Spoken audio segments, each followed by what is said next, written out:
దేవునికి మహిమ కలుగును గాక. హల్లెలూయా, హల్లెలూయా. దేవుని యొక్క వాక్యాన్ని ధ్యానం చేద్దాం.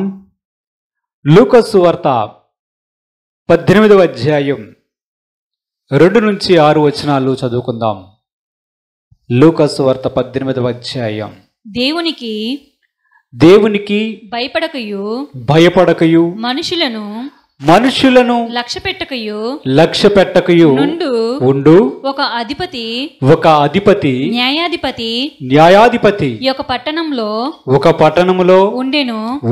ఆ పట్టణములో ఒక విధవరాలును ఉండెను. ఆమె అతని యొద్దకు తరచుగా వచ్చి నా ప్రతివాదికిని నాకును న్యాయము తీర్చమని అడుగుచూ వచ్చెను గాని అతడు కొంతకాలము ఒప్పకపోయెను.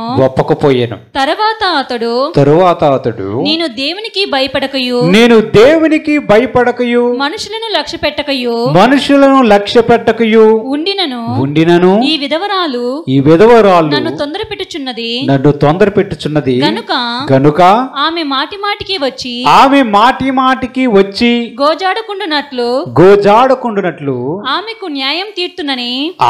న్యాయము తీర్తునని తనలో తాను అనుకొనెను. మరియు ప్రభు ఇట్లా నేను అన్యాయస్తుడైన ఆ న్యాయాధిపతి ప్రతి చెప్పిన మాట వినుడి. ప్రార్థన చేద్దాం. పరిశుద్ధుడు అయిన తండ్రి, మహోన్నతుడు అయిన దేవా, మీ పాదములకు వందనాలు, స్తుతులు, స్తోత్రం చెల్లిస్తున్నాం. వాక్యమైన దేవా, నీ వాక్యములో ఉన్నటువంటి సత్యములను గ్రహించలాగడ మా హృదయములను తెరవచేయండి. ఈ సత్యసారమును మా హృదయం అనే పలక మీద వ్రాయమని యేసుక్రీస్తు పరిశుద్ధ నామమున అడిగి వేడుకొనుచున్నాము తండ్రి. ఆమేన్. హల్లెలూయా. లూకా సువార్త 18వ అధ్యాయంలో యేసు ప్రభువారు ఒక ఉపమానాన్ని చెప్తున్నారు. ఒక విధవరాలు ఉంది. ఆమెకి ఒక కోర్టు కేసు ఉంది.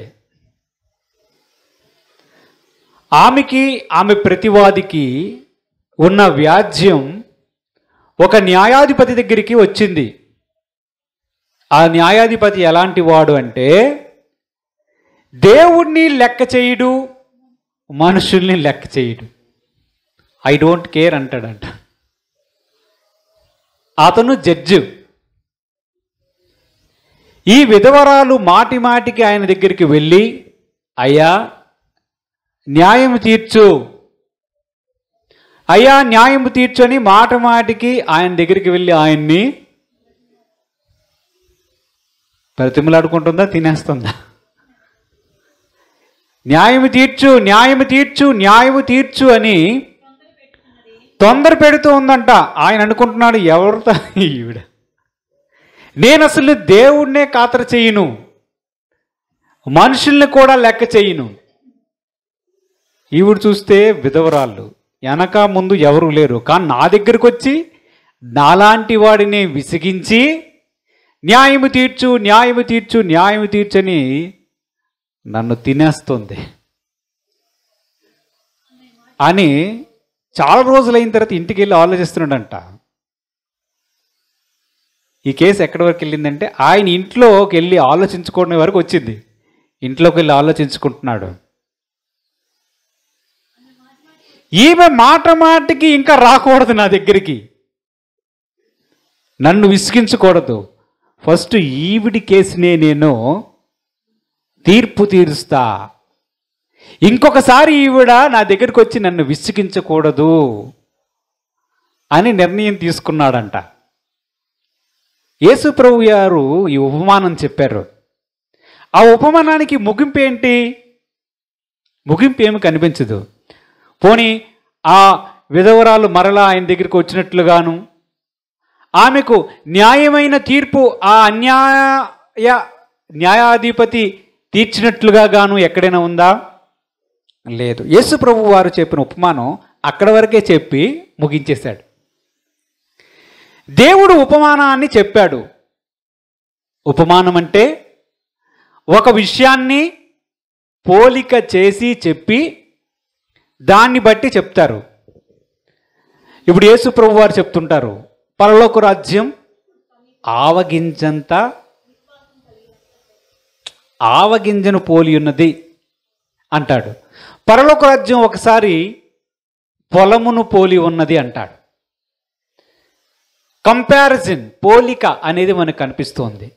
ఇక్కడ యేసు ప్రభు వారు చెప్పిన ఉపమానం చూస్తే ఈ పోలిక కాంట్రాస్ట్గా ఉన్న పోలిక, అంటే ఒకదానికొకటి వ్యతిరేకముగా ఉన్న పోలిక మనకు కనిపిస్తుంది. ఇప్పుడు ఒక స్టూడెంట్కి 80 మార్కులు వచ్చాయి అనుకుందాం, ఇంకొకటికి 90 మార్కులు వచ్చాయి అనుకుందాం, ఇంకొకడు ఫెయిల్ అయిపోయాడు అనుకుందాం. ఎవరిని పోలుస్తాము? ఫెయిల్ అయిపోయిన వాడితో పాస్ అయ్యేవాడిని పోలుస్తామా? 80 వచ్చిన వాడితో 90 వాడిని పోల్చుతాం, అంతేనా? అంతేగాని 80 వచ్చే నీకు చూడరాడు ఫెయిల్ అయిపోయాడు అంటారా? మనం జాగ్రత్తగా ఆలోచన చేయాలి. యేసు ప్రభువు వారు చెప్తున్నటువంటి ఉపమానంలో ఒక అన్యాయము చేస్తున్నటువంటి న్యాయాధిపతి కనిపిస్తున్నాడు. ఎవరిని లెక్క చేయడు, మనుషులను లెక్క చేయడు, దేవుణ్ణి కూడా లెక్క చేయడు. ఇక్కడ ప్రభువారు చెప్పిన ఉపమానంలో చూస్తే ఆ అన్యాయాధిపతితో పోల్చుకోకుండా ఆయన చేసే పనితీరును బట్టి దేవుని విషయాన్ని పోల్చుతున్నాడు. మన దేవుడు ఎలాంటి వాడు? న్యాయాధిపతి, అంతేనా? న్యాయం చేకూర్చేవాడేనా? మరి ఈ ఉపమానంలో చూస్తే అన్యాయం చేసే న్యాయాధిపతితో ఒక ఉపమానాన్ని చెప్పడం ఏమిటి?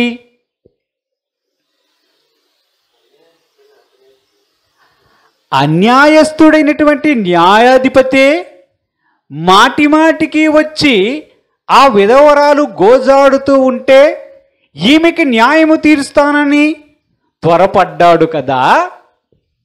మరి మీ పరలోకపు తండ్రి న్యాయాధిపతి కదా, న్యాయమును ప్రేమించువాడు కదా, ఆయన త్వరగా న్యాయము తీర్చడా అనేది యేసు ప్రభు వారి ప్రశ్న.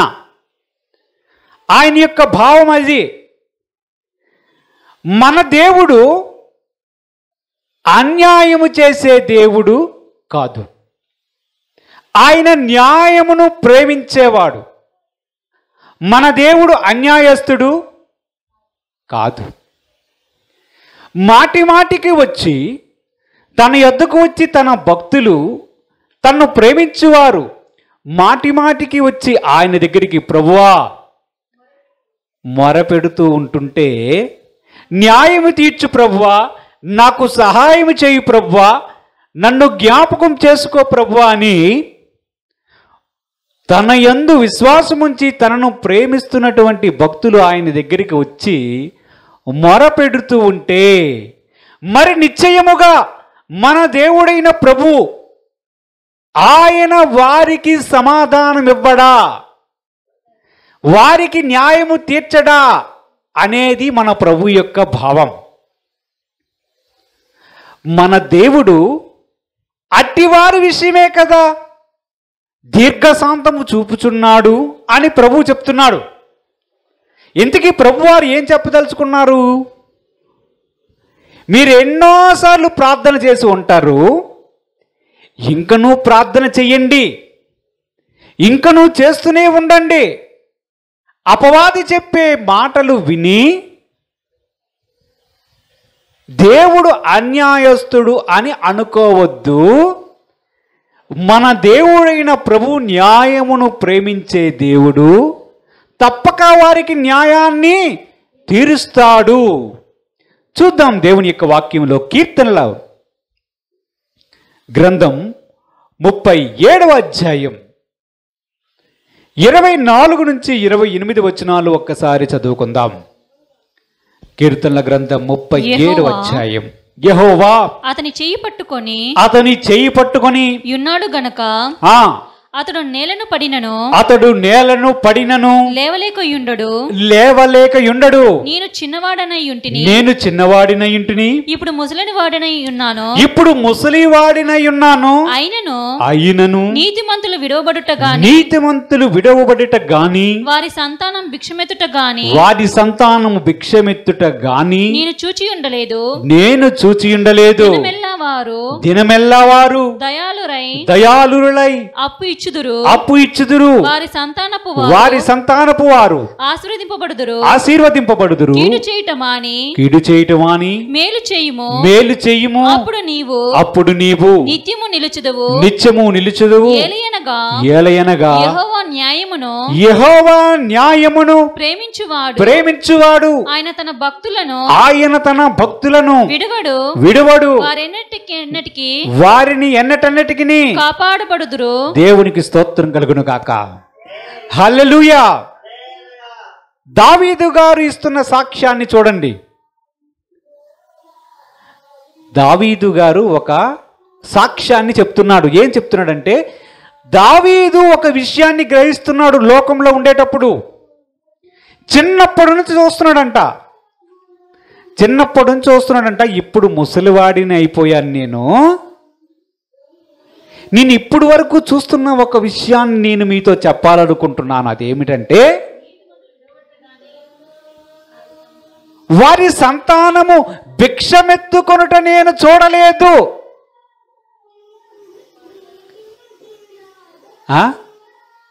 ఎవరి సంతానం? దేవుణ్ణి వెంబడించే వారి సంతానము, వారి కుటుంబాలు భిక్షమెత్తుకోవడం కానీ నేను అసలు చూడలేదు అని చెప్తున్నాడు. ఏమిటి సాక్ష్యం?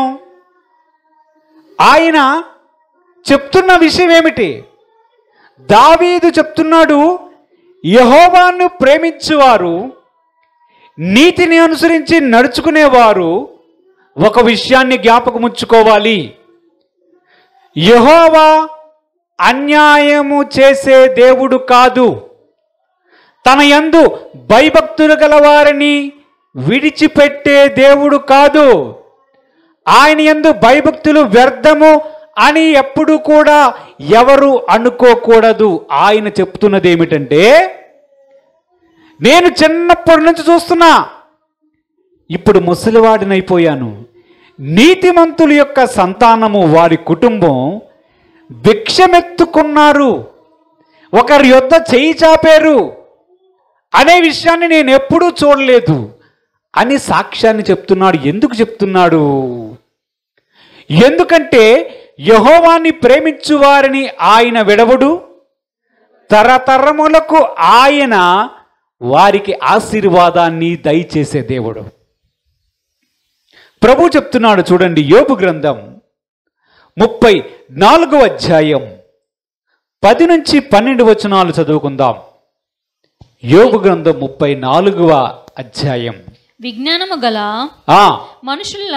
విజ్ఞానము గల మనుషులారా నా మాట ఆలకించుడి.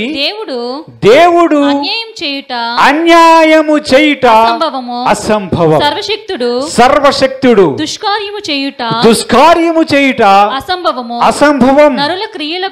నరుల క్రియలకు తగినట్టుగా ఫలము ఆయన వారికి ఇచ్చును.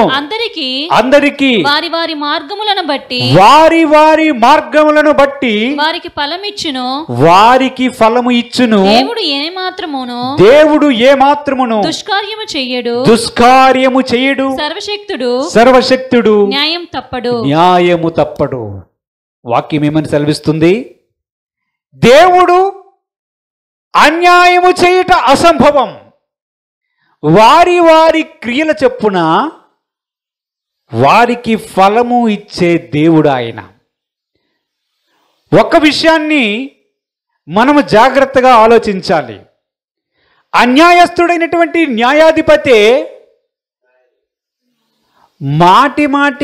మాటిమాటికి ఒక విధవరాలు వస్తే తనకు న్యాయం చేయాలి అని తనలో తాను నిర్ణయించుకున్నాడే. సర్వశక్తి గల దేవుడు, దయామయుడు, కరుణామయుడు, తన్ను ప్రేమించువారిని తరతరములకు ఆశీర్వదించే దేవుడు వారిని విడిచిపెడతాడా? వారిని విడిచిపెట్టడు. దేవుడు అన్యాయము చేయుట అసంభవం. ఏ వ్యక్తి కూడా ఎప్పుడు అనుకోకూడదు, నేను ప్రభు దగ్గరికి వచ్చాను, దేవుడు నాకు అన్యాయము చేశాడు అనే మాట నోట వెంబడి ఎప్పుడు కూడా రాకూడదు. ఎందుకంటే దేవుని యొక్క వాక్యం మనకు తెలియజేస్తుంది, సర్వశక్తుడు అన్యాయము చేయుట, న్యాయము తప్పుట జరగదు. అది జరగని పని. మన దేవుని గురించి మనకి అవగాహన కలిగి ఉండాలి. మన దేవుడు న్యాయము తీర్చే దేవుడు. చూద్దాం, ఆదికాండం 16వ అధ్యాయం 3 నుంచి 5 వచనాలు ఒక్కసారి చదువుకుందాం. ఆదికాండం 16వ అధ్యాయం. కాబట్టి అబ్రహాము కానాను దేశంలో 10 ఏండ్లు కాపురమున్న తర్వాత, ఎన్ని ఏండ్లు? 10 ఏండ్లు కాపురమున్న తరువాత అబ్రహాము భార్య అయిన సారాయి తన దాసి అయిన హాగరును ఐగుప్తురాలిని తీసుకొని తన పెనిమిటి అయిన అబ్రహామునకు భార్యగా ఉండునట్లు అతనికిచ్చెను. అతడు హాగరుతో పోయినప్పుడు అది గర్భవతి ఆయెను. అది తను గర్భవతి నైతినని తెలుసుకొనినప్పుడు తన దాని యజమానురాలు తన దృష్టికి నీచమైనదాయేను. అప్పుడు సారాయి నా ఉసురు నీకు తగులును, నేనే నా దాసిని నీ కౌగిటికిచ్చిన తరువాత తాను గర్భవతి నైతినని తెలుసుకొనినప్పుడు నేను దాని దృష్టికి నీచమైన దాని నైతిని. నాకును నీకును యెహోవా న్యాయము తీర్చునుగాక అని అబ్రాహాముతో అనెను. చూసారా, సారాయి అబ్రహాము దంపతులకు దేవుడిచ్చిన వాగ్దానాలు ఉన్నాయి. ఇంతలో ఐగుప్తులో నుంచి తీసుకుని వచ్చినటువంటి హాగరు అనే స్త్రీ వారికి దాసిగాను ఉండినది. సారాయి ఏం చేసింది? అబ్రహాముతో ఇద్దరూ మాట్లాడుకొని ఈ దాసి ద్వారా, ఈ హాగరు అనే ఈ దాసి ద్వారా మనకొక కుమారుణ్ణి కలగజేసుకుందాం.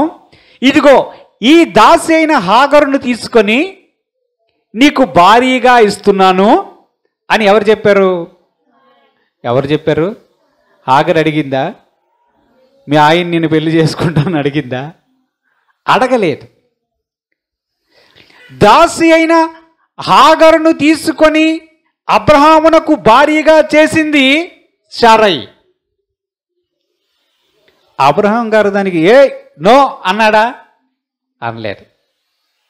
ఇప్పుడు దాసి అయిన హాగరు అబ్రహాము దగ్గరికి వచ్చిన తర్వాత, ఆమె గర్భవతి అయిన తర్వాత హాగరు గారికి కొంచెం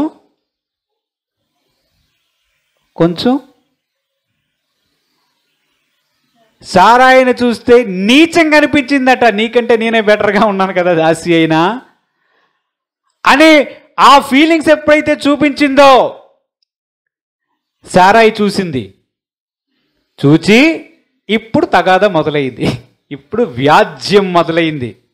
ఇప్పుడు కేసు ఫైల్ చేస్తుంది ఎవరు ఫైల్ చేస్తున్నారు?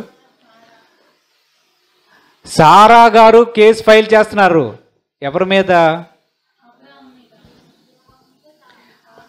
అబ్రహాముతో. సారాయి అంటుంది, నా ఉసురు నీకు తగులుతుంది.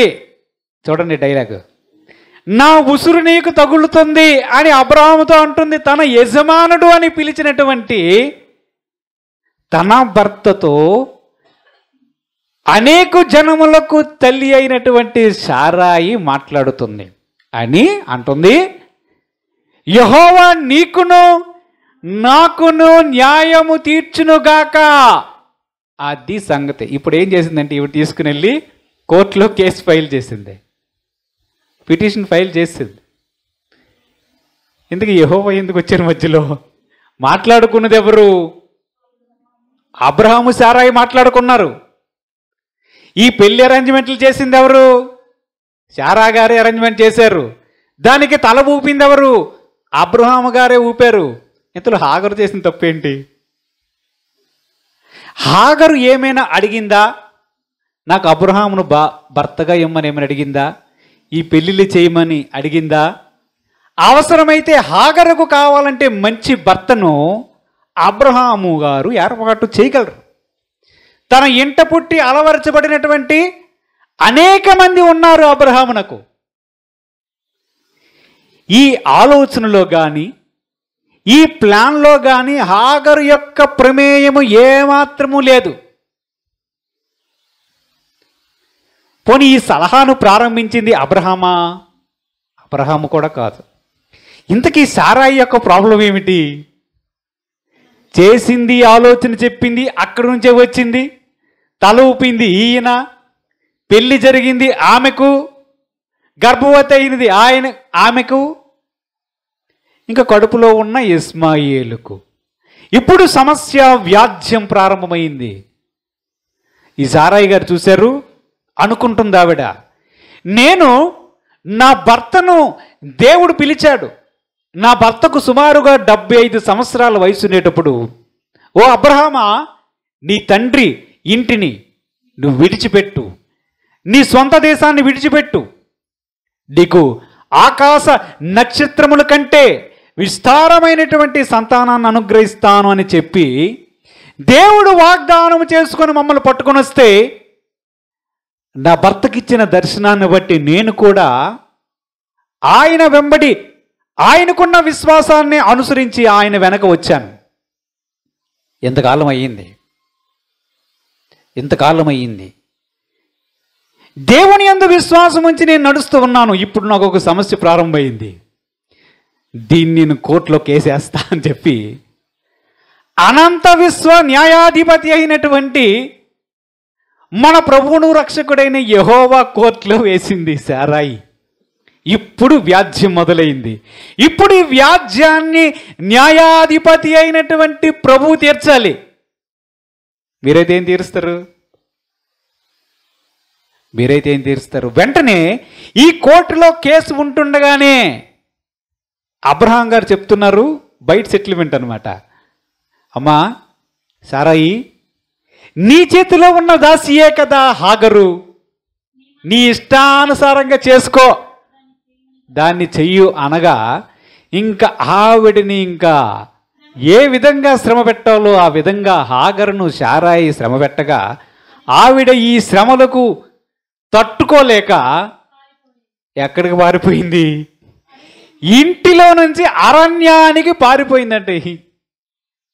ఎవరు పారిపోయారు? హాగరు అరణ్యమునకు పారిపోయింది.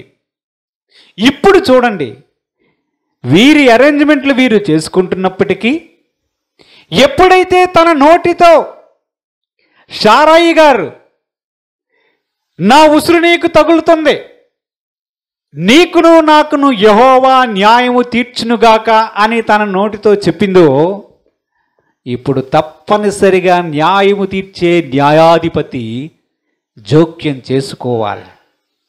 అంతేనా కాదా? అప్పుడు ఏం జరిగింది చూడండి. ఆదికాండంలోనే 16వ అధ్యాయంలోనే 6 నుంచి 12 వచనాలు మనం చూద్దాం. సారాయి దాన్ని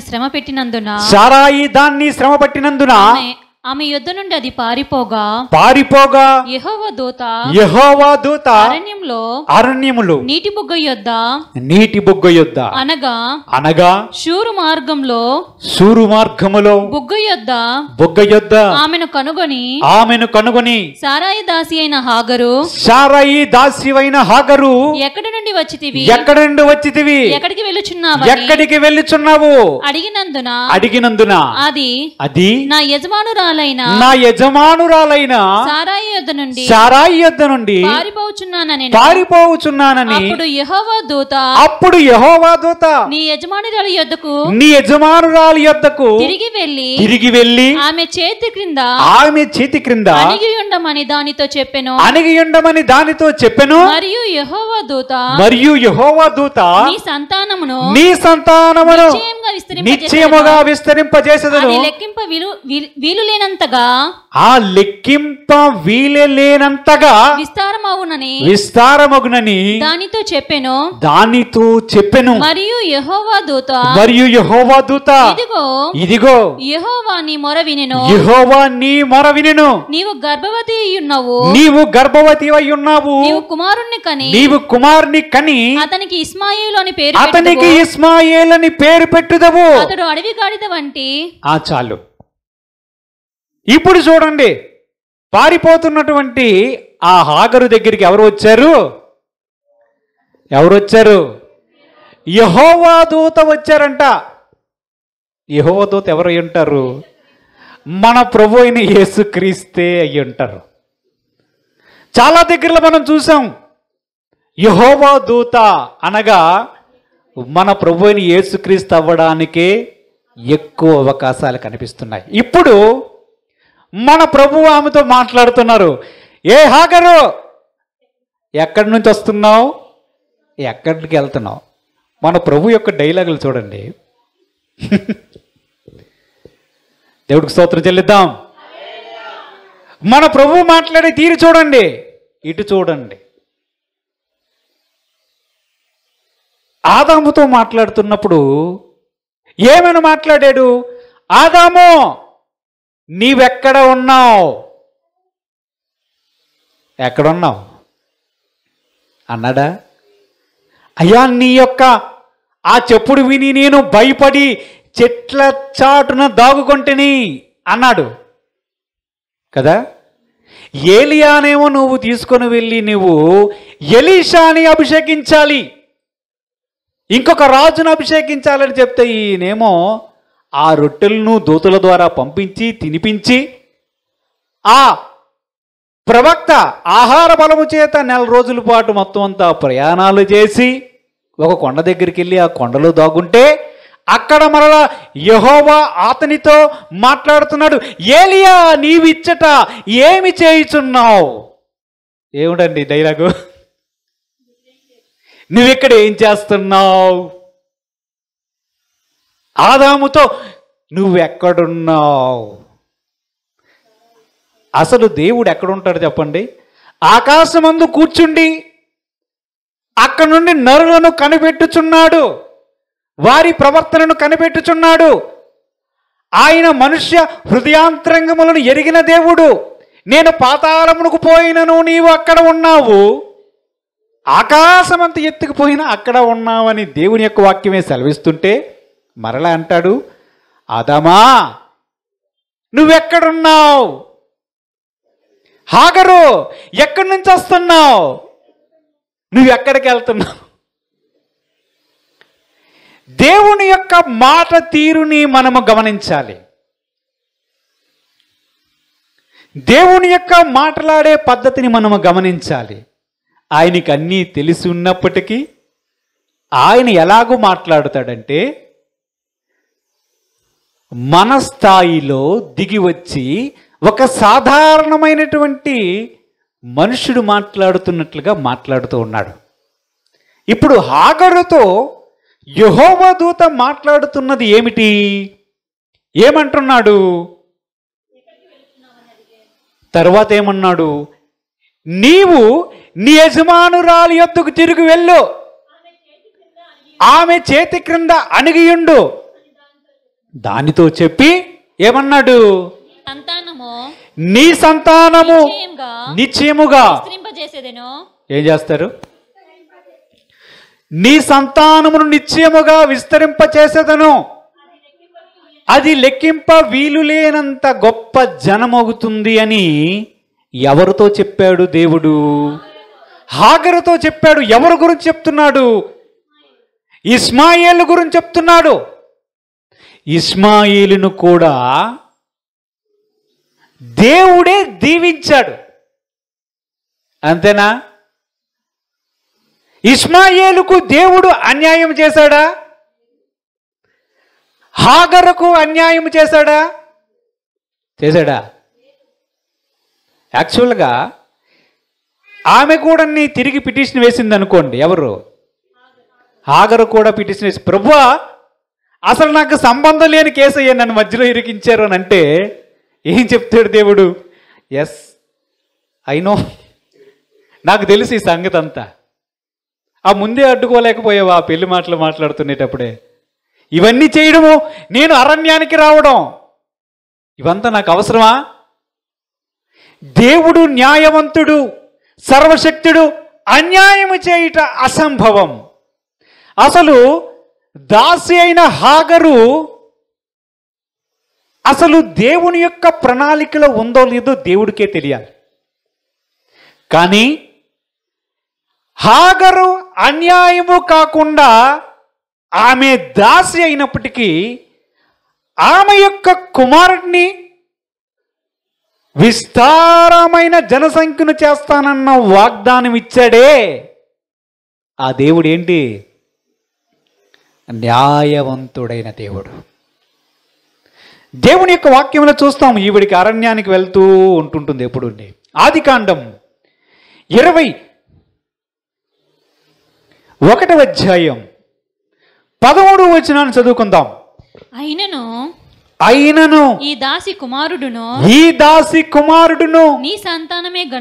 నీ సంతానమే గనుక అతన్ని కూడా ఒక జనముగా చేసేదనని అబ్రహాముతో చెప్పెను. ఇది రెండో సందర్భములండి. ఇప్పుడు హాగరుకు ఇస్మాయేలు పుట్టాడు, పెద్దవాడయ్యాడు. అతనికి సుమారుగా 14 సంవత్సరాల వయసు వచ్చింది. ఎవరికి?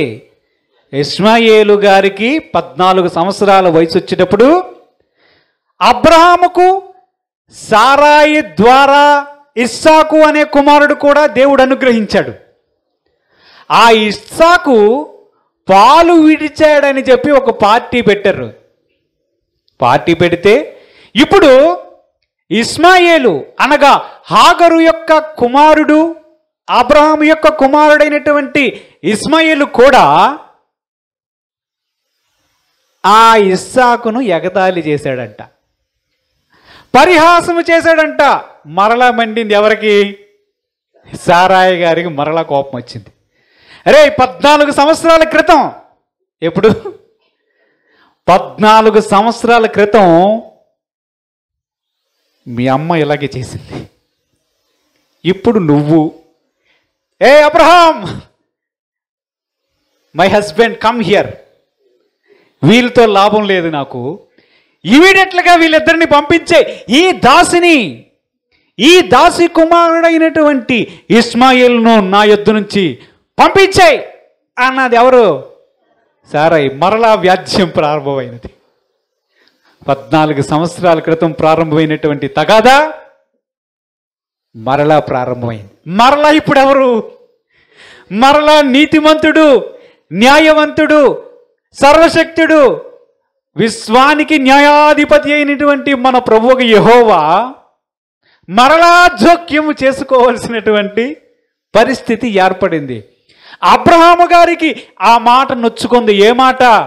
ఈ దాసిని, దీని కుమారుణ్ణి నా యొద్ద నుంచి వెళ్ళగొట్టు అనేటప్పుడు అబ్రహాము గారికి ఆ చిన్నవాడిని, పోనీ భార్య వెళ్ళిపోయినా పర్లేదు కానీ ఇస్మాయేలు చిన్నవాడు, వారికి ఏమీ తెలియదు, వాడేదో ఎగతాళిగా మాట్లాడాడని, అపహాస్యముగా మాట్లాడాడని దీన్ని బట్టి నా భార్య అయిన సారాయి మరలా కోపం తెచ్చుకుంది.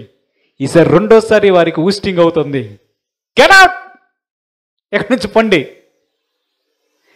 ఈ మాట అబ్రహాము గారి మనస్సుకి మిక్కిలి దుఃఖము కలుగు చేస్తున్నని దేవుని యొక్క వాక్యంలో రాయబడి ఉంది. అప్పుడు ప్రభువు చెప్తున్నాడు. ఇప్పుడు న్యాయవంతుడైనటువంటి ప్రభువు మాటలను మనం చూద్దాం. ఏమంటున్నాడు? అయినను ఈ దాసి కుమారుడు అనగా హాగరు యొక్క కుమారుడు ఇస్మాయేలు నీ సంతానమే. ఇస్మాయేలు ఎవరు? అబ్రహాము సంతానమే. ఇస్మాయేలు కూడా నీ కుమారుడే గనుక ఇస్మాయిల్ను కూడా నేను ఆశీర్వదిస్తాను. అబ్రహాము బాధపడకో, అతన్ని ఒక జనముగా చేస్తాను. అంతకుముందు 14 సంవత్సరాల క్రితం ఒక వాగ్దానం చేశాడు. ఎవరికి? వారి తల్లికి. ఎవరి తల్లికి? అబ్రహాము తల్లికి కాదు, ఇస్మాయేలు తల్లికి వాగ్దానం చేశాడు. అతన్ని గొప్ప జనముగా చేస్తాను అనే వాగ్దానం చేసినటువంటి అదే ప్రభువు అబ్రహాము యొక్క బాధను చూసి, బాధపడకు అబ్రహాము, బాధపడకు, ఇస్మాయిల్ని కూడా ఒక జనముగా చేస్తాను అన్నాడు.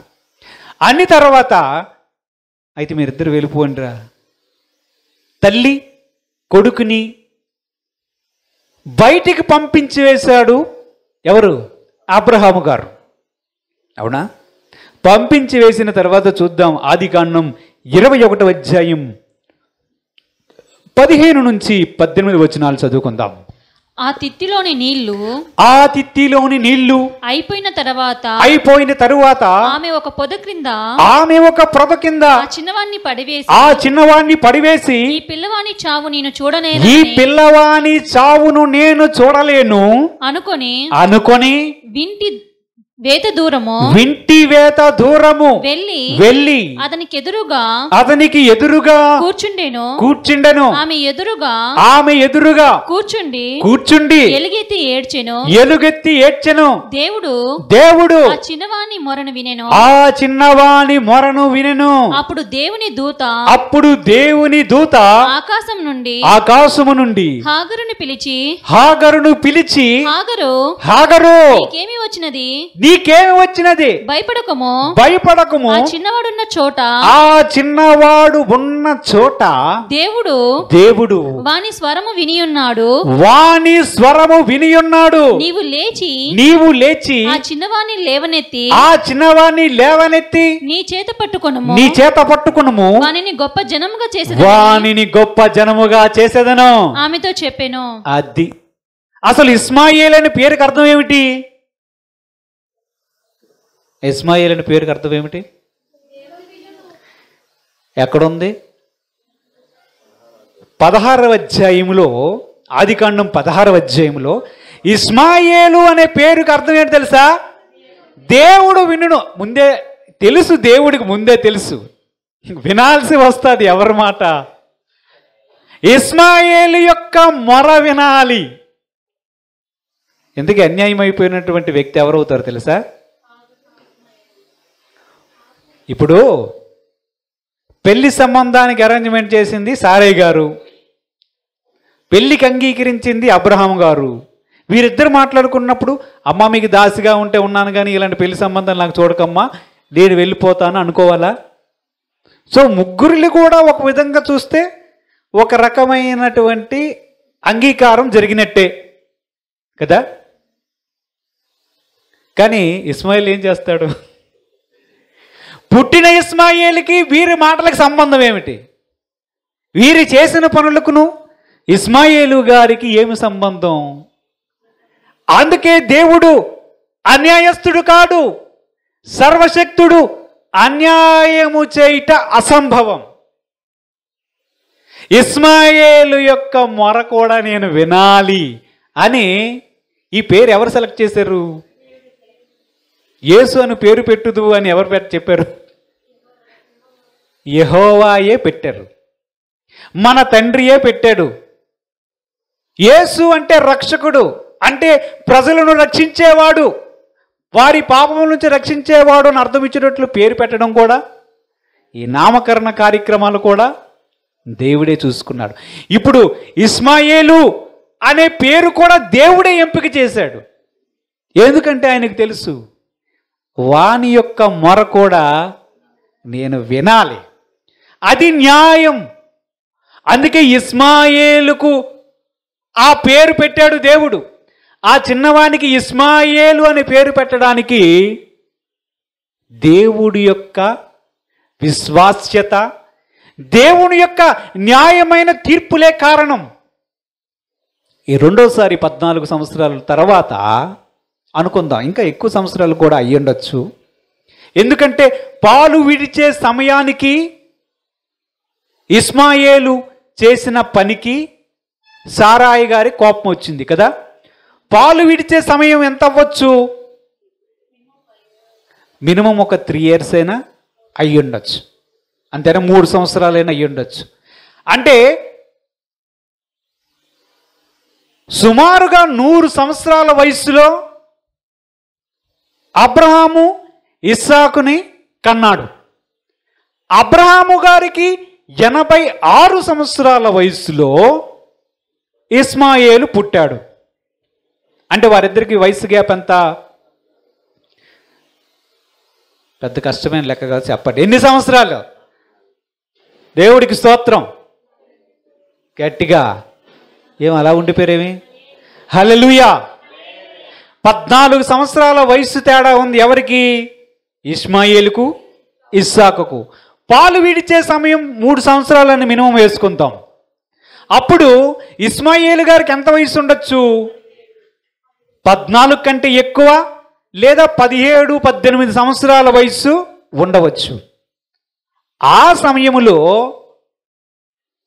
జరిగినటువంటి సంభవం ఇది.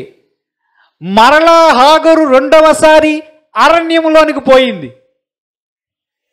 అంటే సుమారుగా 14-18 సంవత్సరాల తర్వాత మరలా వివాదము చెలరేగింది. అప్పుడు హాగరు ఒక తిత్తిని, ఆ తిత్తిలో నీళ్లను పోసుకొని ఈ కుమారుడైనటువంటి ఇస్మాయిల్ను పట్టుకొని మరలా అరణ్యంలోనికి వెళ్తూ ప్రయాణం చేస్తోంది. కొంచెం ఏవో తినే పదార్థాలు ఇచ్చాడు అబ్రహాం. జాగ్రత్త అమ్మా, మరలా బతుకుంటే కలుద్దాం, జాగ్రత్తగా వెళ్ళిరండి అని చెప్పి ఆ బెయేర్షెబా అరణ్యములోనికి వెళ్ళిపోయారు. వెళ్ళిపోయి ఆ తిత్తిలో నీళ్లు అయిపోయిన తరువాత ఆ పిల్లవాడు ఎవరు? ఇస్మాయేలు చనిపోయే పరిస్థితి వచ్చిందంట. అందుకని ఆ ఇస్మాయిల్ని తీసుకొని వచ్చి మోసిందో ఎత్తుకుందో తెలియదు కానీ తీసుకొని వెళ్ళి ఒక పొద కింద పడేసి, నేను ఇస్మాయేలు యొక్క చావును నేను చూడలేను అని అక్కడ నుంచి, ఆ పొద నుంచి ఒక వింటి దూరం వెళ్ళి అక్కడ కూర్చుండి ఎలుగెత్తి ఏడుస్తుంది. ఎవరు? హాగరు ఏడుస్తుంది. హాగరు ఏడుస్తుంటే దేవుడికి ఏమవ్వాలి? అసలు ఈ సనుగుడు, గొణుగుడు, ఏడుపులంటే దేవుడికి, నీ కన్నీళ్లను చూచాను, నీ ప్రార్థన ఆలకించానని చెప్పిన దేవుడే నాకు తెలిసి కొన్నిసార్లు అనవసరమైనటువంటి ఏడుపులకు, అనవసరమైన సనుగులకు ఆయన సహించలేడేమో అనిపిస్తుంటుంది. ఏ హాగరు, నీకేమొచ్చింది? మళ్ళీ ఎవరు మాట్లాడుతున్నారు? ఎవరు మాట్లాడుతున్నారు? యెహోవా దూత. ఇదే దూత మనకు కనిపిస్తుంది. ఏ అబ్రహామా, ఆ చిన్నవాని మీద నీవు చెయ్యవేయకుము అన్నాడా? ఎక్కడి నుంచి అన్నాడు? పరలోకం నుంచి అన్నాడు. రెడీగా బలి ఇర్పిద్దాం అనే సమయంలో ఏ అబ్రహామా ఆగాగు, ఆ చిన్నవాని మీద చెయ్యి వేయకుమని చెప్పాడా? ఇప్పుడు అదే దూత చెప్తున్నాడు, అదే ప్రభువు చెప్తున్నాడు. ఏ హాగరు, నీకేమొచ్చింది? చూసారా? నేను ఆల్రెడీ 14-18 సంవత్సరాల క్రితం నీకు ఒక వాగ్దానం చేసి ఉన్నాను. ఏం చేశాను? ఇస్మాయిలును ఒక గొప్ప జనముగా చేస్తాను. అన్యాయం చేసే దేవుడును కానని నీతో మాట్లాడానా? అసలు హాగరు గారు యెహోవా దూతను చూచింది తెలుసా?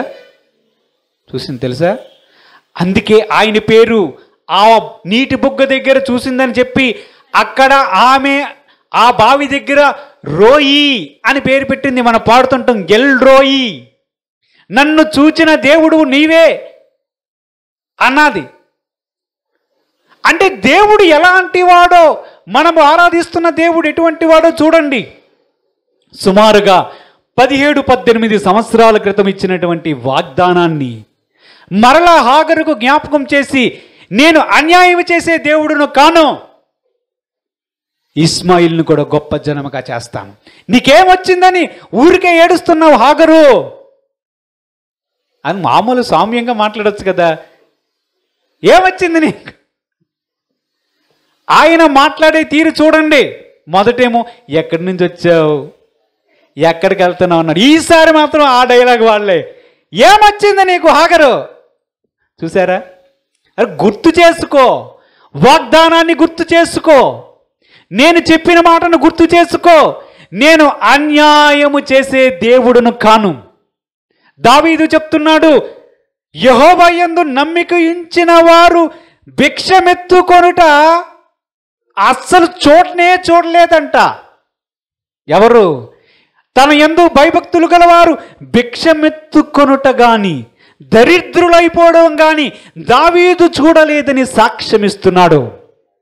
మన దేవుడు న్యాయమైన దేవుడు. ఇప్పుడు ఎవరెవరికి తీర్పు తీర్చాడు?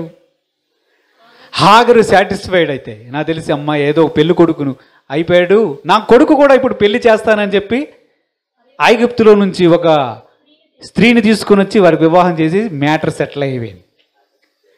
అబ్రహాము యొక్క మనసులో ఉన్న బాధకి ఆయనకు కూడా శాంతింపజేశాడు మన దేవుడు కదా. మనం వెనక్కి వెళ్ళి చూస్తే 14 సంవత్సరాల తర్వాత ఏం జరిగింది? ఆదికాండం 21వ అధ్యాయం, ఆదికాండం 21వ అధ్యాయం 8 నుంచి 13 వచనాలు చదువుకుందాం. ఆ పిల్లవాడు పెరిగి పాలు విడిచెను. ఇస్సాకు పాలు విడిచిన దినమందు అబ్రాహాము గొప్ప విందు చేసెను. అప్పుడు అబ్రహామునకు ఐగుప్తురాలైన హాగరు కనిన కుమారుడు పరిహసించుట సారాయి చూచి ఈ దాసిని దీని కుమారుణ్ణి వెళ్ళగొట్టుము. ఈ దాసి కుమారుడు నా కుమారుడైన ఇస్సాకుతో వారసుడై ఉండడని. అది ఇక్కడ మొదలైంది పిటిషన్. చూడండి, జాగ్రత్తగా ఆలోచించండి. ఎవరు? ఇప్పుడు సారాయి గారి పిటిషన్ ఏమిటంటే, ఇస్మాయేలు అనగా నీ ద్వారా, అబ్రాహాము ద్వారా హాగరునకు కలిగిన కుమారుడు, నాకు పుట్టిన ఇస్సాకుకి వీళ్ళిద్దరు కూడా సమాన వారసులు కారని చెప్పేసింది. ఎవరు? సారాయి గారే. చదవండి. వారసుడై ఉండడు అబ్రహాముతో అనేను. అది మళ్ళా అబ్రహాం గారిని ఇరికించింది. చదవండి.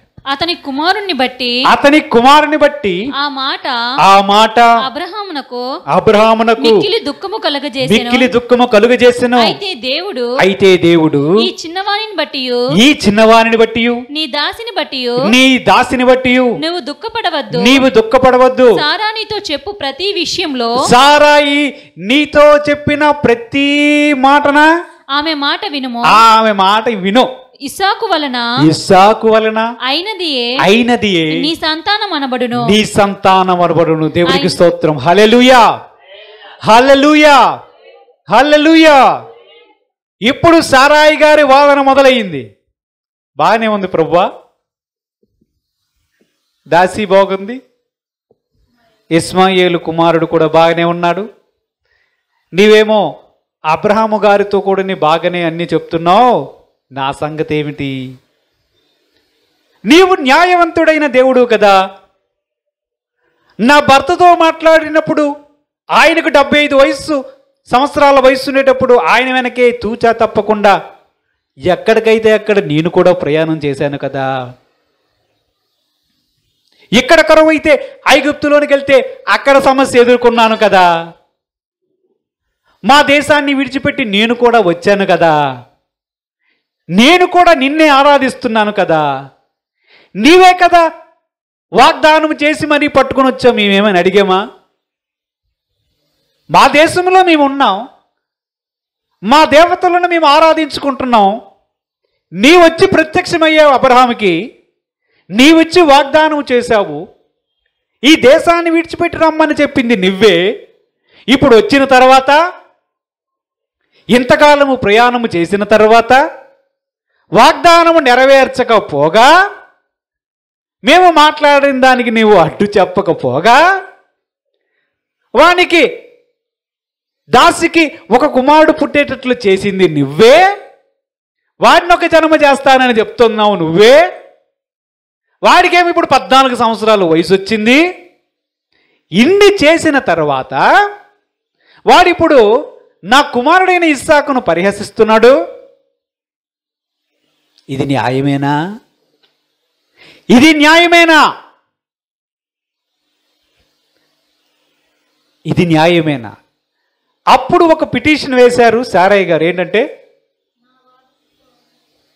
Ismail cannot be equal heir with my son Isaac. ఇస్మాయేలు నా కుమారుడైన ఇస్సాకుతో సమాన వారసుడు కాకూడదు. ఇది పిటిషన్. దేవుడికి స్తోత్రం. హల్లెలూయా. ఆ మాట, ఏ మాట? ఆ మాట అబ్రహాము గారికి బాగా గుచ్చుకుంది, దుఃఖం పుట్టింది, చాలా బాధపడ్డాడు. ప్రభు చెప్తున్నాడు అబ్రహాముతో, సారాయి మాట విను. చూసారా? సారాయి మాట విను.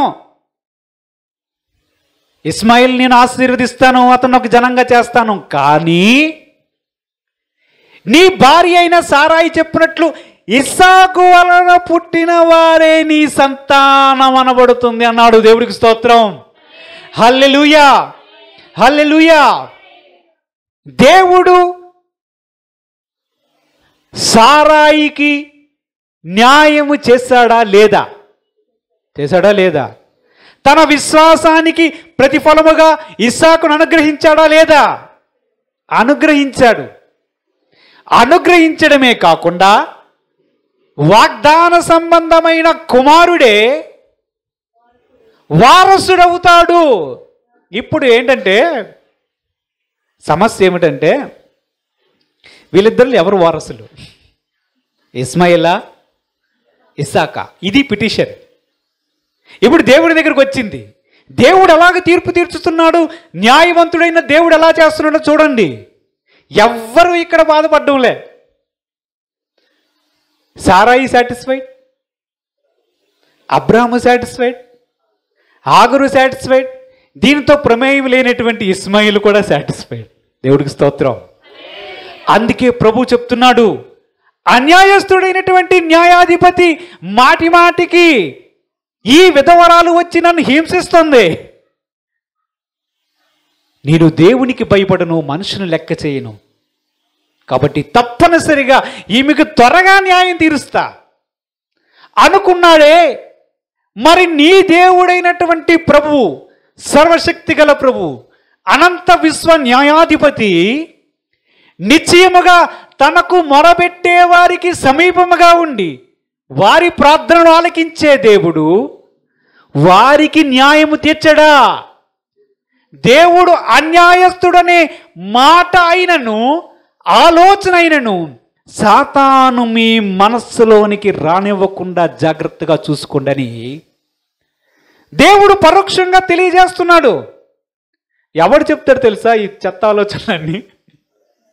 వాడే చెప్తాడు. దేవుడు ఏం చేశాడు? దేవుడు న్యాయవంతుడేనా? ఈ ప్రశ్నలను, ఈ ఆలోచనలను రేకెత్తించేవాడు ఒకే ఒక్కడు, వాడే అపవాది.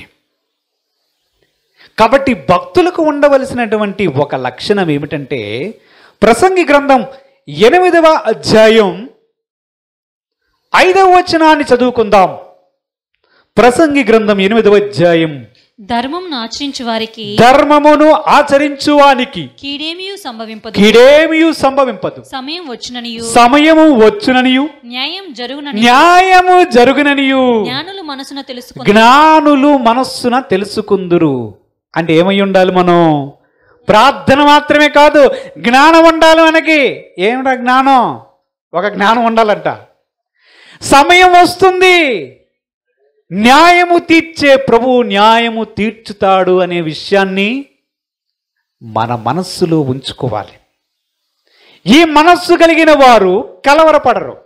అందుకే ఆదికాండం 50వ అధ్యాయం 24, 25 వచనాలు ఒక్కసారి చూస్తే, యోసేపు తన సహోదరులను చూచి నేను చనిపోవుచున్నాను, దేవుడు నిశ్చయముగా మిమ్మును చూడవచ్చి ఈ దేశంలో నుండి తాను అబ్రహాము ఇస్సాకు యాకోబులతో ప్రమాణము చేసిన ఇచ్చిన దేశమునకు మిమ్మును తీసుకొని పోవునని చెప్పెను. మరియు యోసేపు దేవుడు నిశ్చయముగా మిమ్మును చూడవచ్చును, అప్పుడు మీరు నా ఎముకలను ఇక్కడ నుండి తీసుకొని పోవలనని చెప్పి ఇశ్రాయేలు కుమారుల చేత ప్రమాణము చేయించుకున్నారు. ఎవరు? యోసేపు ఇశ్రాయేలు కుమారులు అంటే తన సహోదరుల కుమారులతో ప్రమాణం చేయించుకున్నాడంట. ఎక్కడున్నాడు ఇంతకీ యోసేపు? ఐగుప్తులో ఉన్నాడు. ఐగుప్తులో అన్నదమ్ముల యొక్క కుమారులు కూడా ఉన్నారు. నిజానికి దేవుడు వాగ్దానం చేసిన భూమి కనాను దేశం, ఉండవలసిన దేశం కనాను దేశం. సమయం అయిపోతుంది, సమయం జరిగిపోతూ ఉంది. కానీ ఎక్కడున్నారు వీళ్ళు? ఇంకా ఐగుప్తులో ఉన్నారు. అప్పుడు యోసేపు చెప్తున్నాడు, మన పితరుల దేవుడు అబ్రహాము, ఇస్సాకు, యాకోబులకు వాగ్దానం చేశాడు, పాలు తేనెలు ప్రవహించే దేశాన్ని ఇస్తానని. దేవుడు అన్యాయస్తుడు కాడు. నిశ్చయముగా ప్రభువు మనల్ని దర్శించడానికి వస్తాడు. ఇప్పుడు నాకు 110 సంవత్సరాలు, నేను చనిపోబోతున్నాను. కానీ ఒక్క మాట జ్ఞాపకం చేసుకోండి, నేను చనిపోయిన తర్వాత నా ఎముకలను ఈ దేశంలో నుంచి తీసుకొని వెళ్ళి దేవుడు మనకు వాగ్దానం చేసినటువంటి పాలు తేనెలు ప్రవహించే దేశములోనికి పట్టుకొని వెళ్ళి అక్కడ నా ఎముకలను పాతి పెట్టండి అని వారి చేత ప్రమాణం చేయించుకున్నాడు. ఎవరు? యోసేపు. ఎందుకు చేశాడంటే యోసేపునకు జ్ఞానం ఉన్నది. ఎవరికుంది? యోసేపునకు జ్ఞానం ఉన్నది. ఆ జ్ఞానము ద్వారా గుర్తిస్తున్నాడు, సమయం వస్తుంది, న్యాయము జరుగుతుంది. దేవుడు వాగ్దానము చేసిన వాడు నమ్మదగిన వాడు, అన్యాయము చేయుట అసంభవం. అసలు దేవుడు వాగ్దానం ఇచ్చినప్పుడే దాన్ని నెరవేర్చినట్లు తెలుసా? అంటే మనుషులకు దేవునికి చిన్న వ్యత్యాసం ఉంటుంది కదా. దేవుడు మనోచిత్రంలో మనల్ని చూస్తాడు. ఇప్పుడు తన నోటితో ప్రభు చెప్పాడు, కలుగునుగాక అన్నాడా? లేదా? ఏమన్నాడు? వెలుగు కలుగునుగాక అంటే అవలేదా? అన్నిటినీ కూడా తన నోటి మాటతో చెప్పాడా లేదా? అవన్నీ కలిగాయా లేదా? తన వాక్కుకు శక్తి ఉన్నదా లేదా? మరి ఇస్మాయేలు గర్భమందు ఉండేటప్పుడే హాగరుతో చెప్పినటువంటి మాట అదే వాక్కు కాదా? అదే నోటి నుండి వచ్చినటువంటి వాక్కు కాదా? ఆ వాక్యక్క శక్తి ఇక్కడ అప్పుడే నెరవేరుతుందా? తప్పనిసరిగా నెరవేరుస్తాడు. మన దేవుడు న్యాయము తీర్చే దేవుడు, సర్వశక్తిమంతుడు. అన్యాయము చేయుట అసంభవం. దేవుడు తన పరిశుద్ధ వాక్యం దీవించుగాక. ప్రార్థన చేసుకుందాం. పరిశుద్ధుడైన తండ్రి, మహోన్నతుడైన దేవా, నువ్వు మాట ఇచ్చి నెరవేర్చువాడవు. సర్వశక్తుడు, మాట తప్పుటకు మనిషి కాదు ప్రభువా. నువ్వు సర్వాధిపతివి, విశ్వన్యాయాధిపతివి ప్రభువా. నీవు దుష్కార్యము చేయుట అసంభవం. నిన్ను నమ్మిన వారు భిక్షమెత్తుకొనుట చూడలేదని దావీదు సెలవిస్తూ ఉన్నాడు. పరిశుద్ధుడైన తండ్రి, గత సంవత్సర కాలములో మీరిచ్చిన ప్రతి వాగ్దానమును జ్ఞాపకం చేసుకోండి. మాకిచ్చిన ప్రతి మాట, ప్రతి వాగ్దానం మీరు జ్ఞాపకం చేసుకొని వాటన్నిటినీ నెరవేర్చే దేవుడు అని మేము గుర్తెరిగి జ్ఞానము కలిగి జీవించే కృప దయచేయండి. మా జీవితంలో ప్రతి విషయంలో మీరే జోక్యం చేసుకొని మమ్మల్ని నడిపించమని, వింటున్న వారి హృదయములలో ఈ వాక్యాన్ని ఫలింపజేయమని యేసుక్రీస్తు పరిశుద్ధ నామమున అడిగి వేడుకొనుచున్నాము తండ్రి. ఆమేన్. హల్లెలూయా.